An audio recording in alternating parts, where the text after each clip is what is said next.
Hello friends, आप सभी का स्वागत है मेरे इस यूट्यूब चैनल एस्ट्रो किताब में।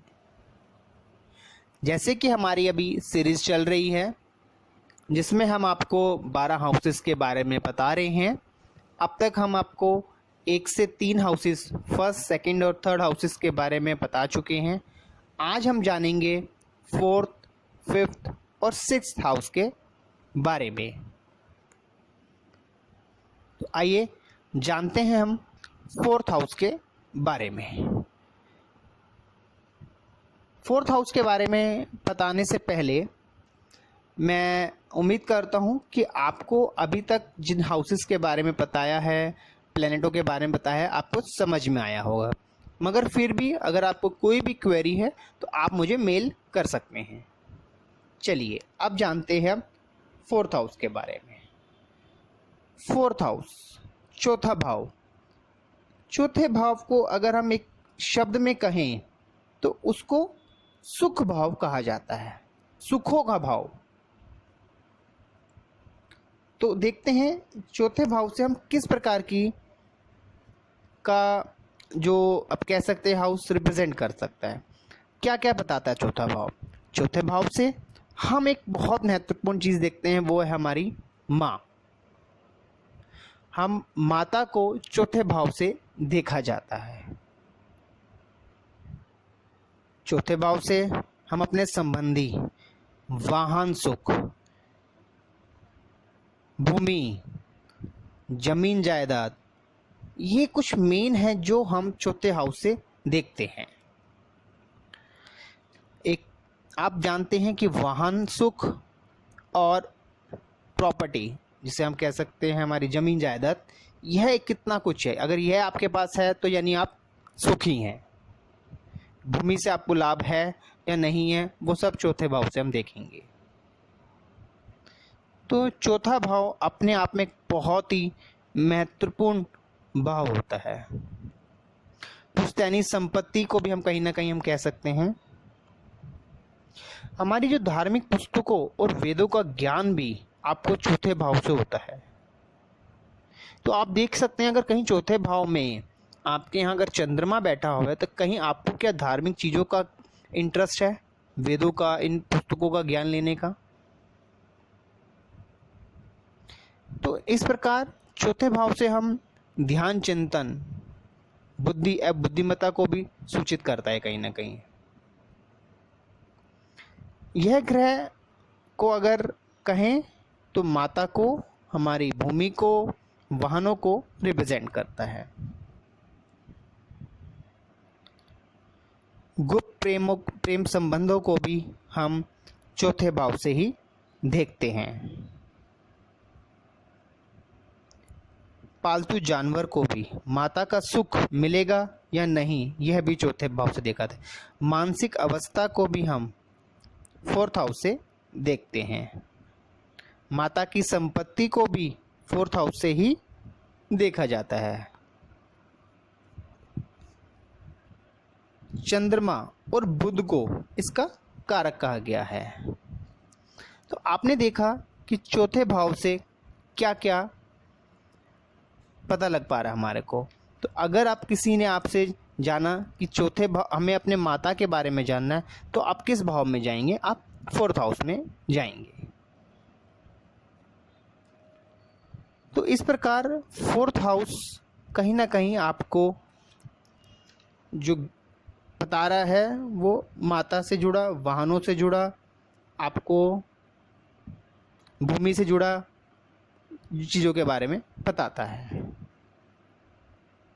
उम्मीद करता हूँ आपको समझ में आया होगा फोर्थ हाउस के बारे में। आइए अब जानते हैं फिफ्थ हाउस के बारे में। पांचवा हाउस। पांचवा हाउस को हम अगर कहें तो सुत भाव भी कहा जाता है। यह भाव संतान का भाव कहा गया है। आपने देखा पहला जब जब बच्चा जन्म लिया उसने अपने बारे में, फिर वो एक किसी परिवार से जुड़ता है, फिर अपने छोटे बहन भाई, माता और अब संतान। तो पांचवा हाउस कहीं ना कहीं जो मेन है उसका काम, वो आपके संतान को रिप्रेजेंट करता है, आपकी बुद्धि को रिप्रेजेंट करता है, आपकी प्रसिद्धि को, आपकी श्रेणी को रिप्रेजेंट करता है, बताता है उसके बारे में।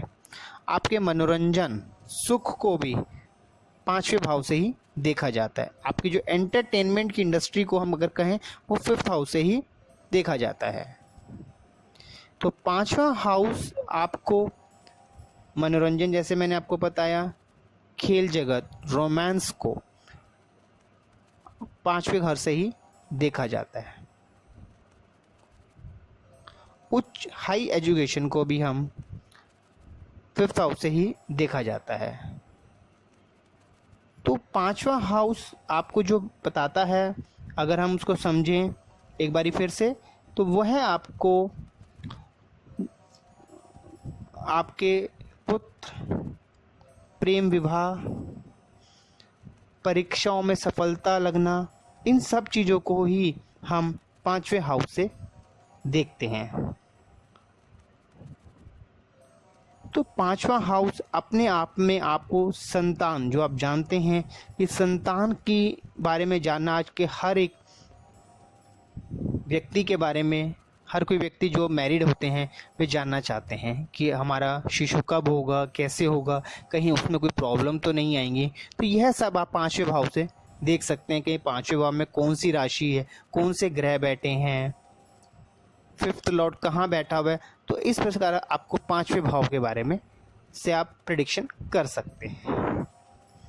तो मैं फ्रेंड्स उम्मीद करता हूँ कि आपको अभी पांचवें भाव के बारे में भी समझ में आया होगा। आइए अब जानते हैं हम छठे भाव के बारे में। छठे भाव के वो हम एक रिपु भाव भी कह सकते हैं। छठा भाव आपको अगर हम कहें एक शब्द में, तो वह रोगों को रिप्रेजेंट करता है। बीमारियों को आपने जानना है तो छठे भाव से ही जाना जाएगा। सेवा, भोजन, नौकरी के बारे में आपने किसी की भी कुंडली में अपने नौकरी के बारे में जानना है तो सिक्स्थ हाउस से ही आप देखेंगे। नौकर, चाकर, तृण, जिसे हम लोन कह सकते हैं, के बारे में आपने अगर जानना है तो छठे भाव से आप देखेंगे। पशु, किराएदार, शत्रु, मामा, अभी तो आपने जैसे माँ के बारे में जाना, इसी प्रकार मामा को भी अगर आप देखेंगे तो वह छठे भाव से देखा जाएगा। कंजूसी और कहीं ना कहीं चिंता भी छठे भाव से देखा जाता है। तो पांचवें हाउस से आपने देखा किस प्रकार आपको पता लगा कि क्या क्या है इसके अंदर। तो पांचवा हाउस जो मेन आप कह सकते हैं, छठा भाव एक शत्रु, रोग, तृण, इन सब चीज़ों को रिप्रेजेंट करता है। चोरी, कारावास, गलतफहमी उजागर हो जाना, यह सब भी हम छठे भाव से देखते हैं। अपमान होना, बुरी आदतें पड़ जाना,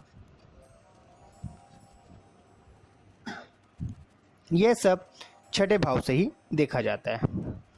तो छठा भाव ने आपको क्या बताया, अगर हम समझें तो छठे भाव से आपने जाना रोगों के बारे में, नौकरी के बारे में, वाद विवादों के बारे में, कर्जों के बारे में। यही मेन कारक होते हैं छठे भाव के। तो आपके पास कोई भी कुंडली आई जिसमें आपने इनसे जुड़ी कोई चीज़ों का अगर उनका कोई प्रश्न है तो आप छठे भाव पे देख सकते हैं। शनि और मंगल को इस भाव का कारक कहा गया है। फ्रेंड्स, आज मैंने जो आपको चौथे, पांचवें और छठे भाव के बारे में जो बताया है संक्षिप्त में, उम्मीद करता हूँ समझ में आया होगा। मैं फिर से बताना चाहूँगा कि अभी हम जिस प्रकार आपको पढ़ा रहे हैं, समझा रहे हैं ज्योतिष को, आप पहले समझिए कि ज्योतिष है क्या।